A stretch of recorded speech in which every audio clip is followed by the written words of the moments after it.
Parce qu'en ce début du mois de mai, beaucoup de choses ont changé. Le SMIC a été revalorisé d'un peu plus de 2%. Mais autre aspect qui a été revalorisé dans notre vie quotidienne, c'est le prix de certains paquets de cigarettes. On en parle avec notre premier invité, Philippe Coy. Bonjour à vous. Bonjour. Soyez le bienvenu sur Sud Radio. Merci. Vous êtes le président de la Confédération des buralistes et buralistes à l'Escar, dans les Pyrénées-Atlantiques. C'est une information importante parce que du coup, vous n'êtes pas très loin de la frontière espagnole. Ça aura des conséquences, notamment avec ce dont on va parler tout de suite. L'augmentation du prix de certains paquets de cigarettes. D'abord, est-ce que ça concerne beaucoup de paquets ou pas aujourd'hui ? Ça représente 3 grandes marques essentiellement, mais je rappelle quand même que cette hausse à nouveau du 1er mai est issue de l'industrie du tabac et pas un mouvement lié à la fiscalité comme on avait l'habitude de connaître. Donc c'est là aussi pour nous un sujet d'interrogation pour nous les buralistes. Effectivement. Alors justement, je le rappelle, vous êtes vous-même près de la frontière espagnole. C'est quoi le différentiel de prix entre le paquet de cigarettes espagnoles et le paquet de cigarettes françaises, Philippe Coy ? Tout simplement du simple au double. Voilà, c'est au moins le calcul est assez vite fait. Nos clients le savent et les trafiquants le savent. Et même si je suis à côté de la frontière espagnole, je me trouve actuellement en Moselle où j'intervenais hier auprès de mes collègues qui sont bien évidemment une fois de plus inquiets, comme tous les buralistes de France, de voir cet écart se creuser parce que bien évidemment le prix est un élément dissuasif soi-disant, sauf que l'Europe n'a pas la même vision et que nos clients ne restent pas dans notre réseau légal et s'en vont sur d'autres marchés, comme ici en Allemagne ou chez moi en Espagne. Exactement, chez vous en Espagne ou alors à quelques centaines de kilomètres de chez vous, pourquoi pas à la frontière d'Andorre, sur le lieu de naissance de Sud Radio. Il fallait en parler. Combien pèse aujourd'hui l'activité cigarette dans les recettes d'un bureau de tabac normal ? Mais vous savez qu'on a engagé un plan de transformation depuis 5 ans. Absolument. Pour justement faire évoluer l'offre chez le buraliste.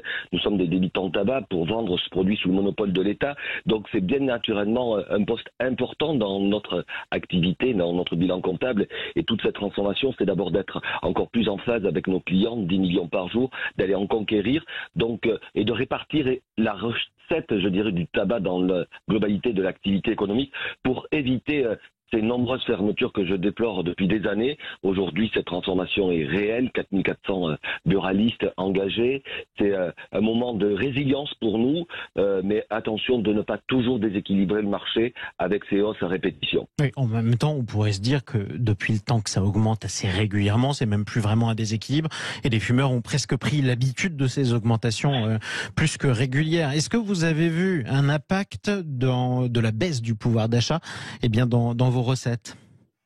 Forcément, les consommateurs sont passés sur des produits les moins premium, si je peux dire ainsi. On est tous en train de rechercher à faire des économies. Et la dernière économie que le fumeur peut faire, malheureusement, c'est d'aller acheter son tabac dans la rue, c'est-à-dire de façon illégale ou de l'autre côté de la frontière. Et je vois que ça fait, excusez-moi de dire ainsi parce que ça me fait mal, des gorges chaudes des trafiquants. De plus en plus d'usines clandestines, d'importation, de contrefaçon sont démantelées par les douanes. Ça prouve bien qu'il y a une problématique majeure avec ces écarts de prix et que la crise qu'on traverse actuellement ne fait qu'accentuer ce besoin de trouver des produits à bas prix, même si la qualité est négligée et cela est regrettable pour l'ensemble des buralistes et aussi, je rappelle, de l'État puisque l'année dernière il a perdu 1,5 milliard de recettes fiscales. C'est vrai, c'est vrai. Alors ça fait plus de 20 ans d'ailleurs, avec le plan cancer lancé par le président de la République Jacques Chirac, que le prix des cigarettes augmente sans discontinuer de manière très régulière. Est-ce que la fréquentation de vos bureaux de tabac a baissé ou pas ? Évidemment, puisqu'on peut dire, pour éclairer les auditeurs, qu'en 20 ans, c'est à peu près 50% des volumes du tabac qui ont disparu du marché légal français. Tout n'est pas lié non plus au marché parallèle. Il y a une nouvelle évolution sur la consommation de la nicotine avec les produits du vapotage. Il y a en France à peu près 3 millions de vapoteurs. Donc forcément, tout cela contribue à enlever du client dans notre réseau. Nous sommes un commerce de flux et notre nécessité, c'est de garder cette dynamique parce que nos marges sont petites sur chaque produit et c'est la quantité qui fait que nos entreprises peuvent résister.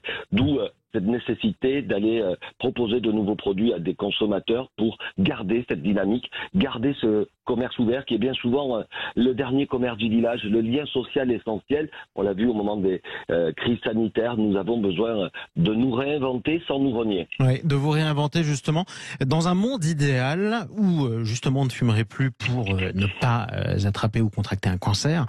Quelle serait la recette, la première recette du bureau de tabac du futur, Philippe Coy ? Alors, le monde idéal, peut-être existera-t-il un jour, mais j'en doute fortement. En tous les cas, le bureau de tabac, le buraliste, c'est le drugstore du quotidien des Français. C'est le lieu où vous pouvez venir acheter votre nicotine sous toutes ses formes, que ce soit du tabac traditionnel au vapotage, au tabac chauffé, le jeu, la presse, bien évidemment, les souvenirs, les cadeaux, le service au public. Voilà toute la palette de services que nous avons aujourd'hui pour amener une dynamique économique, pouvoir investir, se projeter, recruter, l'essence même d'être un commerçant d'utilité locale. Effectivement, et d'être le premier et le dernier commerce dans beaucoup de villages. Combien de buralistes aujourd'hui dans le pays ? 23 300 buralistes, sachant que nous accueillons tous les jours 10 millions de Français. Et un point important pour notre région du Sud-Ouest, il y a 45% des buralistes qui exercent dans des communes de moins de 3 500 habitants. C'est là aussi ce lien social et ce lien économique indispensable au bien vivre ensemble. Oui, c'est effectivement souvent le dernier commerce avec avec d'autres spécificités régionales. On peut en parler aussi, Philippe Coy. Dans certaines parties du pays, le bureau de tabac est aussi un bar. C'est pour ça qu'on dit bar tabac. Dans d'autres parties du pays, notamment dans beaucoup d'endroits du Sud-Ouest, le bureau de tabac est souvent juste un bureau, on est d'accord ? Oui, il y a des régions comme là où je me trouve en Moselle où le bar tabac n'est pas assez répandu, ce qui amène aussi une difficulté. C'est ici en Moselle où je suis, 86% des tabacs presse, ce qu'on appelle dans le jargon du métier des établissements secs, alors que la moyenne nationale est quand même plutôt du bar tabac, c'est 60% du réseau, ce qui montre bien que la complémentarité de l'offre fait aussi notre résistance. Et puis ce bar tabac à la française, c'est presque une carte postale du bien vivre en France. Un mot peut-être à faire passer au gouvernement aujourd'hui, Philippe Coy. Beaucoup de Français vont manifester pour faire porter leurs revendications. Est-ce que les buralistes en ont eux-mêmes ? Beaucoup de gens vont manifester. Je crois que la plupart des Français sont à bout de tout. Je ne voudrais pas commenter l'actualité, mais en tous les cas, nous, les buralistes, nous sommes vigilants à cette hausse de prix qui n'est pas liée cette fois-ci à la hausse de la fiscalité et que le déséquilibre du prix européen est un vrai sujet. L'insécurité du réseau des buralistes. Je sais que les douanes font leur maximum pour protéger ce réseau, mais le trafic est là. Alors oui, nous sommes vigilants. Nous revendiquons pas, nous protégeons avec ce travail que nous produisons. Merci beaucoup d'être intervenu sur Sud Radio, Philippe Coy. Je le rappelle, alors vous étiez dans le Nord-Est, pas dans le Sud-Ouest exceptionnellement. Vous êtes le président de la Confédération des buralistes et buralistes à l'Escar.